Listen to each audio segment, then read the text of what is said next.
Aquesta és la història d'una nena molt bonica i de la seva àvia que se l'estimava molt.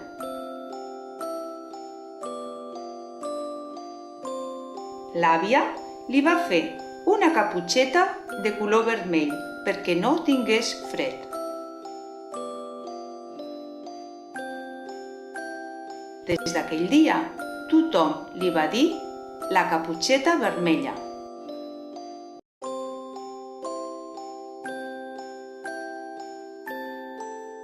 Un dia, l'àvia es va posar malalta i es va ficar al llit per descansar.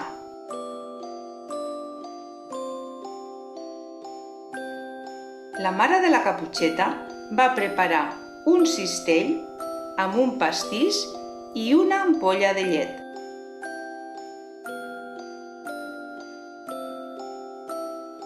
La mare va dir a la caputxeta: «Ves a casa de l'àvia i porta-li aquest cistell».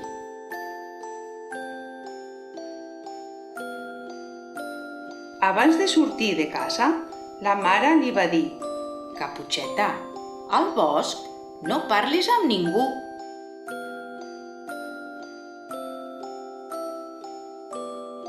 Quan va arribar al bosc, la caputxeta va començar a jugar amb els seus amics els animals.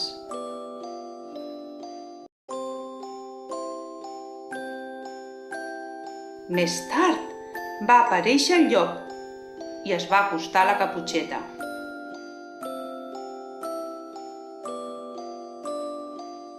«Hola, Caputxeta, on vas amb aquest cistell?», va dir el llop.